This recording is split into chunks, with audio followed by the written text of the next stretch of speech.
بسم اللہ الرحمن الرحیم۔ السلام علیکم ویورز۔ سعودی عرب سے حجاج کرام کو لے جانے والے ایک طیارے کو بم دھماکے کی اطلاع پر واپس دوسرے ایئرپورٹ کی طرف موڑ لیا گیا۔ اس طیارے میں 442 مسافر سوار تھے، جن میں 207 مرد اور 235 خواتین شامل تھیں۔ یہ واقعہ 17 جون 2025 کو پیش آیا۔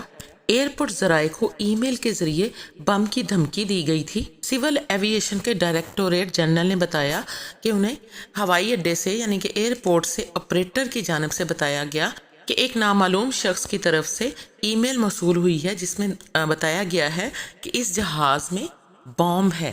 صبح 7:30 بجے ای میل میں سعودی ایئر لائن SV5276 کو اڑانے کی دھمکی دی گئی۔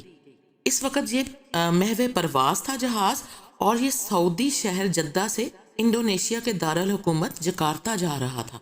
صبح 10 بجے کے بعد پائلٹ نے طیارے کو جکارتہ کے سویکارنا ہٹا انٹرنیشنل ایئرپورٹ سے، جہاں پر اس طیارے نے اترنا تھا، اس طیارے کا رخ اس منزل مقصود سے مغربی انڈونیشیا کے سماٹرا جزیرے پر واقع شہر میڈان کے کوالہ نامو انٹرنیشنل ایئرپورٹ کی طرف موڑ دیا گیا۔ یہ جہاز وہاں پر یعنی میدان میں کافی دیر تک رکا رہا اور مسافروں سے اس جہاز کو خالی کرا لیا گیا، یعنی زائرین کو اس جہاز میں سے نکال لیا گیا، اور فلائٹ رڈار میں بھی یہ جہاز بہت دیر تک میدان میں ہی نظر آتا رہا۔ ایوییشن نے اپنے بیان میں کہا کہ بم ڈسپوزل یونٹ نے طیارے کو اچھی طرح چیک کیا اور طیارے کو دھماکہ خیز مواد کے لیے سویپ کیا۔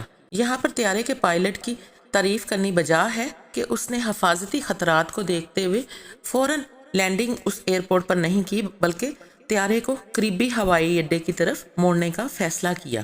انڈیا میں ہونے والے حالیہ ہوائی حادثے کی وجہ سے عازمین حج اور دیگر ہوائی جہاز پر سفر کرنے والے لوگوں میں بہت زیادہ تشویش کی لہر پائی جاتی ہے، کیونکہ یہ جو حادثہ ہوا تھا یہ بہت بڑے بوئنگ طیارے میں ہوا تھا، اور یہ جب سے فلائی کر رہا تھا تب سے یہ اس طیارے کا پہلا حادثہ تھا، یعنی اس کمپنی کے طیارے کا یہ پہلا حادثہ تھا۔ سعودی عرب سے دیگر عازمین حج کے علاوہ ایرانی عازمین حج کی واپسی کا سلسلہ بھی شروع کر دیا گیا ہے۔ یہ اقدام سعودی فرمانروا شاہ سلمان بن عبدالعزیز اور ولی عہد شہزادہ MBS یعنی محمد بن سلمان کی ہدایات کی روشنی میں کیا گیا ہے، اور اس بات کو یقینی بنایا گیا ہے کہ ایرانی عازمین حج کو مکمل خدمات فراہم کی جائیں، ان کی دیکھ بھال کی جائے، جب تک کہ وہ اپنے وطن اور اہل خانہ میں حفاظت واپس نہ پہنچ جائیں۔ اللہ تعالیٰ ہم سب کو اپنی پناہ میں رکھے اور دشمنوں کے شر سے بچائے۔ ویڈیو اچھی لگی ہو تو اسے لائک کر دیجیے گا، میرے چینل کو سبسکرائب کر دیجیے گا، دعاؤں میں یاد رکھیے گا۔ جزاک اللہ۔ اللہ حافظ۔